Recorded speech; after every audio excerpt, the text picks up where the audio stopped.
Bom dia pessoal do YouTube, tudo bem? Se você gosta do canal, curte, se inscreve, compartilha, sugere, critica, vai me ajudar. Eu espero poder estar te ajudando também. São 3h30 da manhã, 15 de outubro. Fui dormir cedo ontem, acordei cedo, resolvi fazer um vídeo aí pra vocês. Vocês estão percebendo, pessoal, esse acirramento aí nas disputas eleitorais? Elas evocam algumas reflexões que vão além do que o noticiário, do que a mídia, do que a grande mídia ou do que as mídias alternativas nos sugerem. É sempre assim, filosofia, história é o rompimento com o senso comum. Nós não desprezamos o conhecimento do senso comum, nós queremos apenas aprimorá-lo. Então veja bem, em história é assim, o que se passa no palco, aquilo que é visível, aquilo que é mensurável, que é observável, não é tudo. Não é às vezes nem o que parece ser. Ele não explica muita coisa, porque é um teatro, tudo isso é um teatro. Quem move as cenas, quem é os mentores aí desse teatro estão escondidos, estão lá nos bastidores.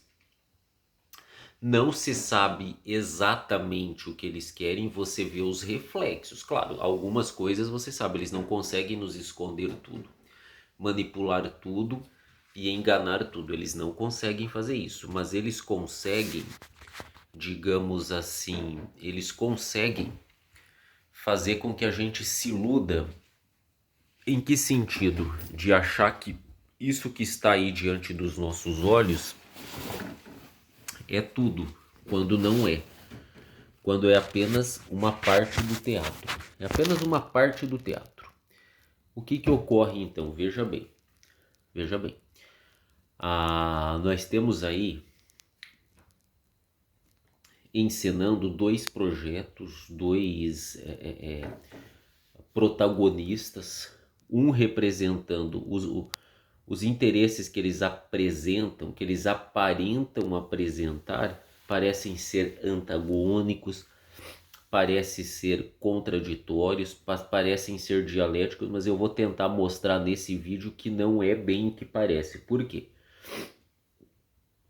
Óbvio que há diferenças, óbvio que há diferenças, mas você pode chegar no mesmo lugar indo à esquerda ou indo à direita. Se você quer chegar no centro da sua cidade ou do outro lado da sua cidade, você pode pegar um caminho à esquerda e um à direita. Um vai ser mais distante, talvez o trânsito flua melhor naquele que é mais distante.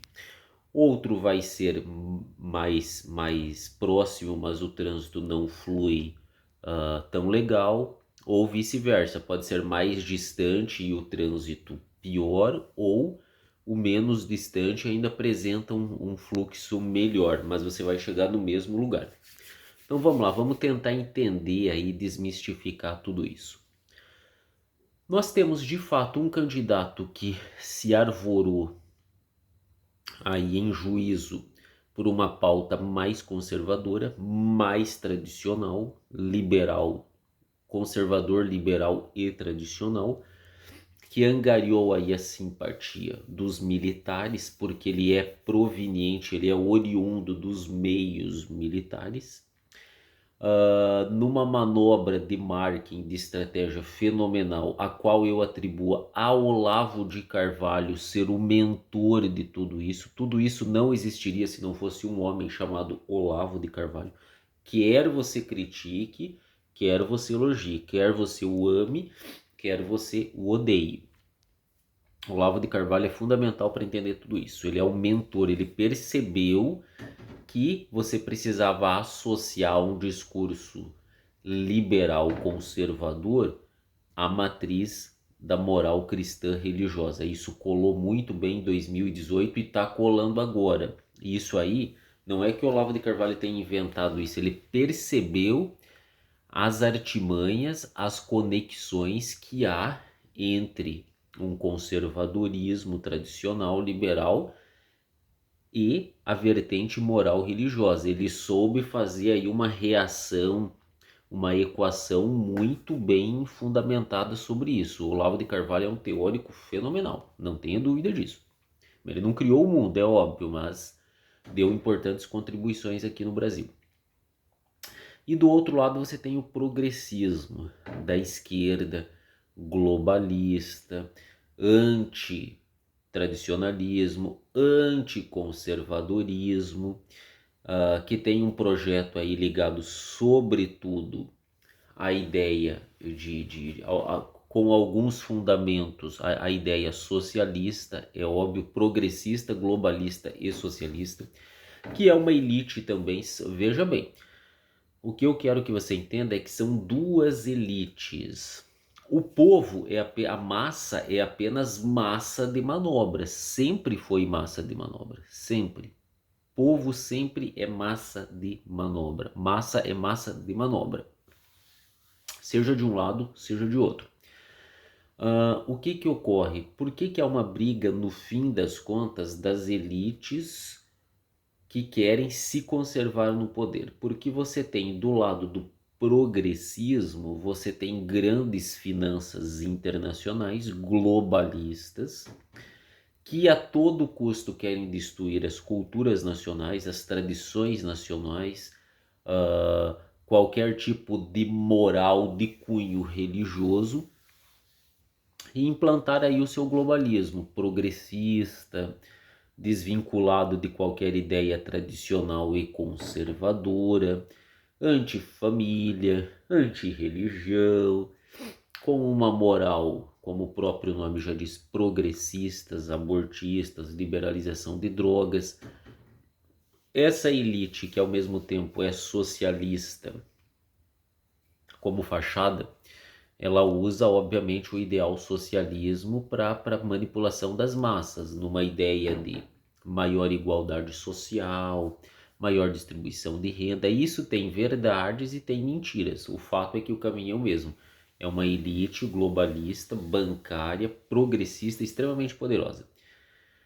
Do outro lado, você tem uma elite também, do lado do Bolsonaro, uma elite oligárquica que enverga um rótulo mais conservador, mais tradicional, mais ligado às religiões, mas que mantém as velhas oligarquias do agronegócio, por exemplo, do agronegócio, que é uma parte da elite muito forte. Então você tem uma elite bancária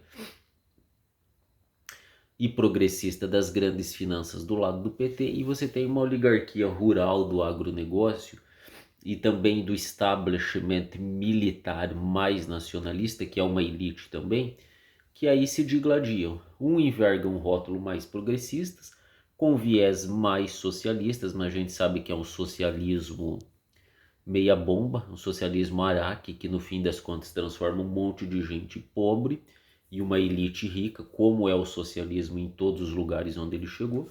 E do outro lado, uma oligarquia rural, ligado ao agronegócio, muito rica. A oligarquia rural, aqui no Brasil, os oligárquicas rurais, os grandes proprietários, são quase tão ricos quanto as grandes finanças bancárias. Eles ficam um pouco atrás ali, mas é briga de elite.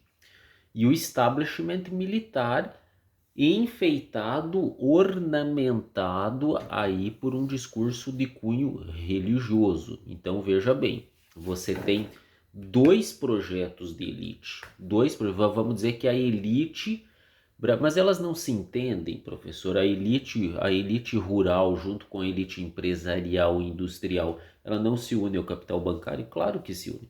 Eles têm muito mais convergências do que divergências. Mas o que ocorre? O que ocorre? Você tem nesse entremeio aí um monte de interesses difusos das mais diferentes matrizes, de matrizes religiosas, morais, de matrizes ideológicas, filosóficas, de matrizes econômicas. Por exemplo, para quem que interessa um projeto mais liberal?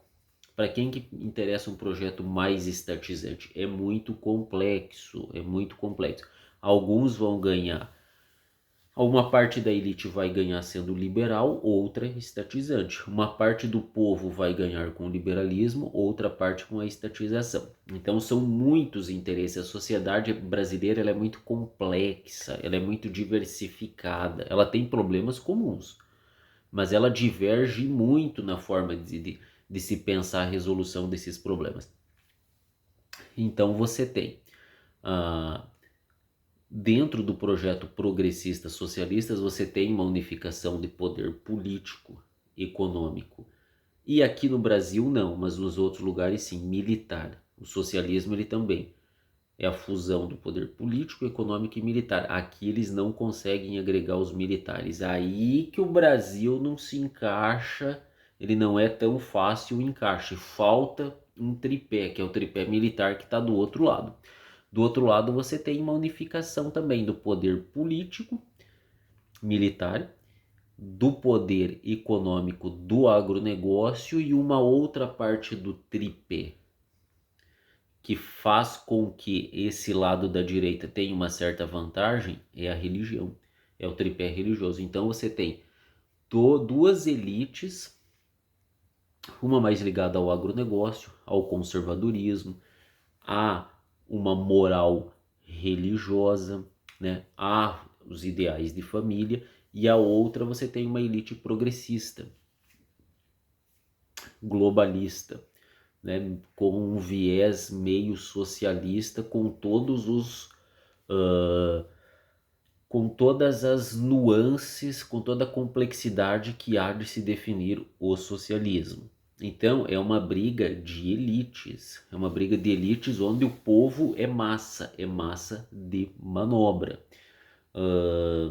O que ocorre também? Você tem personagens que são visíveis, bancada evangélica versus progressistas, que parecem se digladiar em nome de valores morais. Você tem uma elite bancária das grandes finanças internacionais que preferem o PT, enquanto uma oligarquia mais nacionalista, mais ligada ao agronegócio, prefere o Bolsonaro. Nesse entremeio você tem os militares que dão apoio ao projeto bolsonarista e a mídia, que é outra força, é também um poder forte, tende mais para o lado do PT. Então você tem uma acirrada disputa de elites, de pessoas muito poderosas dos dois lados, com uma certa tendência mais nacionalista para o lado do Bolsonaro e mais globalista para o lado do PT. E nesse entremeio se chocam interesses das mais diversas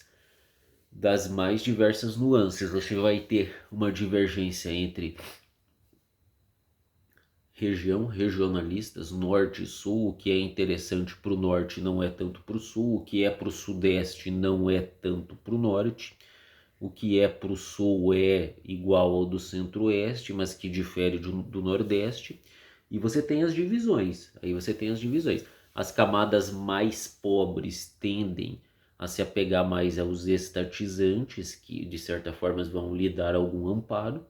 As classes médias urbanas e rurais tendem àqueles que valorizam menos interferência do Estado, nesse caso os liberais ligados ao Bolsonaro, menos interferência do Estado para o empreendedorismo, e você tem um complexo rede de interesses aí que se entrecruza, dá quase uma equação, dá quase uma teoria da relatividade para você entender, para você conseguir conceitualizar tudo isso. Por quê? As coisas não se encaixam também, esquerda, direita, progressista, conservadorismo. Há muitos nós aí, há muitas nuances, até contradições nisso, né? E o que ocorre? Na verdade, o que você tem? As mesmas elites, tanto pró-Bolsonaro quanto Lula, elas vão se manter lá, pode ter certeza. Ganhando o Bolsonaro, que não é tão interessante para o establishment universitário e midiático, vão se manter lá, o mesmo establishment, os mesmos bancos ganhando dinheiro. Entrando o PT, o agronegócio vai continuar a ganhar dinheiro. Desculpa o sono, pessoal.